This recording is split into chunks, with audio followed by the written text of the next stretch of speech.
Hello friends, this is Kamal. Welcome my channel. This class is B.Ed first year, paper number 2nd, Contemporary India and Education. Today topic is education को समवर्ती सूची में क्यों रखा गया है। ये क्वेश्चन वेरी इंपॉर्टेंट क्वेश्चन है और ये रिपीटेड क्वेश्चन है। तो इसका क्वेश्चन का जो आंसर है हम देखेंगे कि जो एजुकेशन है उसको समवर्ती सूची में क्यों रखा गया है। भारत जो गणराज्य है कि इसके संविधान की 3 अलग अलग सूचियां हैं। जो पहली सूची है वह है संघ सूची। इस सूची में कानून बनाने का अधिकार जो केंद्र सरकार को है।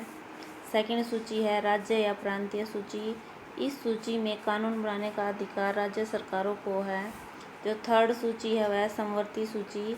इस सूची में कानून बनाने का अधिकार केंद्र व राज्य सरकार दोनों को है। जो प्रारंभ में जो शिक्षा है वो प्रांतीय राज्य सूची स्टेट लिस्ट में थी। उस 1976 के में जो 42 संविधान संशोधन यानी जिसको मिनी कॉन्स्टिट्यूशन भी कहा जाता है, संविधान संशोधन द्वारा जो शिक्षा है एजुकेशन को समवर्ती सूची में शामिल किया गया, तब से शिक्षा एजुकेशन की व्यवस्था केंद्र व प्रांतीय सरकारें करती हैं। सेकंड है जन्म से 6 वर्ष तक के शिशुओं की देखभाल और शिक्षा एजुकेशन की व्यवस्था। इसका सेकंड जो हेडिंग है। सन 2002 यानी 2002 में संविधान में 86वां संशोधन रिवीजन हुआ, जिसमें अनुच्छेद 45 में यह परिवर्तन किया गया कि जो राज्य है सभी बच्चों को जब तक वे 6 वर्ष की आयु प्राप्त नहीं कर ले बाल्यावस्था की देखभाल व शिक्षा की व्यवस्था करेगा। ये जो 86वां संशोधन हुआ था उसमें ये बात कही गई है। उसके बाद है इसका थर्ड हेडिंग में 6 से 14 वर्ष तक की आयु के बच्चों की अनिवार्य एवं निःशुल्क शिक्षा फ्री एजुकेशन की व्यवस्था है। 2002 के 86वें संविधान संशोधन अधिनियम के अनुसार अनुच्छेद में 21A जोड़ा गया, जिसमें राज्य 6 से 14 वर्ष आयु वर्ग के बच्चों की प्राथमिक शिक्षा की अनिवार्य एवं निःशुल्क व्यवस्था करेगा। साथ ही एक संशोधन यह भी किया गया कि प्रत्येक नागरिक का यह कर्तव्य है कि वह माता पिता या अभिभावक के रूप में 6 से 14 आयु वर्ग के अपने बच्चों अथवा आश्रितों को शिक्षा एजुकेशन के अवसर प्रदान करे। इस दिशा में शिक्षा का अधिकार अधिनियम 2009 यानी राइट टू एजुकेशन एक्ट 2009 इसकी अहम भूमिका है। उसके बाद जो फोर्थ पॉइंट है शिक्षा यानी एजुकेशन संस्था में प्रवेश व समान के अधिकार। संविधान के अनुच्छेद 29(2) में यह व्यवस्था की गई कि राज्य द्वारा पोषित अथवा राज्य निधि से सहायता पाने वाले किसी भी शिक्षा संस्था में किसी भी नागरिक को धर्म, मूल, वंश या जाति के आधार पर शिक्षा से वंचित नहीं किया जाएगा। ये शिक्षा एजुकेशन जो समवर्ती सूची है उसमें आपको ये हेडिंग सेम ऐसे लिखने हैं। उसके बाद आगे है जो 5th हेडिंग है स्त्री शिक्षा की जो व्यवस्था है वो समवर्ती सूची में भी की गई है। संविधान के अनुच्छेद 15 यानी 15(3) में यह व्यवस्था की गई कि इस अनुच्छेद में किसी भी बात से राज्य को स्त्री व बालकों के लिए कोई भी उपबंध बनाने में बाधा न बने।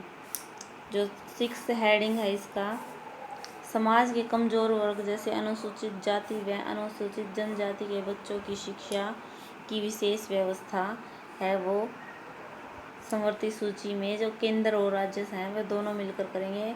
अनुच्छेद 17 के द्वारा सर्वप्रथम जो अनुच्छेद 17 है वो छुआछूत से संबंधित है, उसमें छुआछूत को समाप्त किया गया।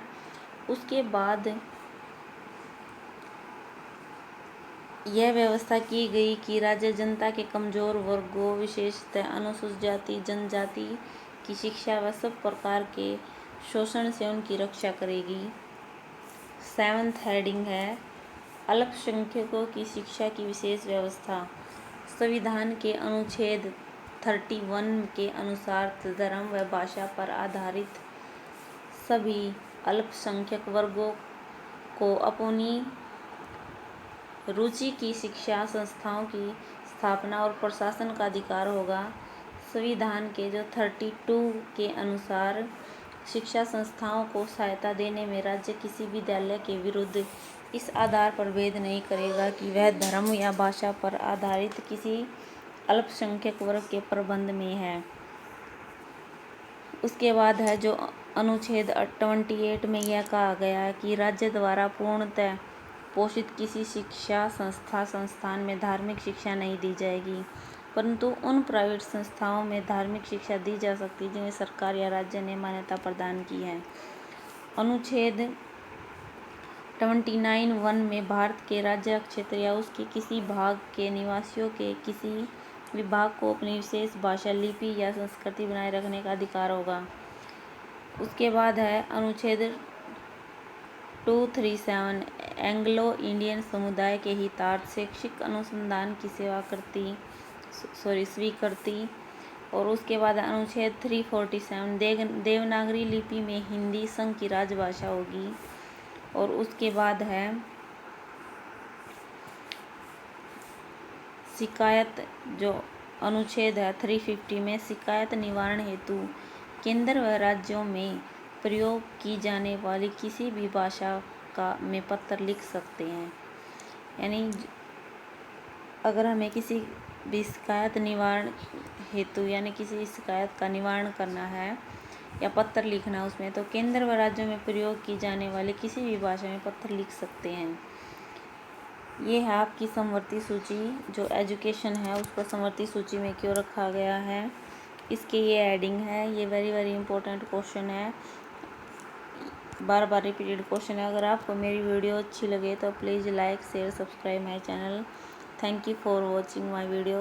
अगर इससे संबंधित जो पेपर नंबर 2 है, इससे संबंधित आपकी कोई भी क्वेरी है तो आप मुझे कमेंट बॉक्स में बता सकते हैं। Thank you for watching my video.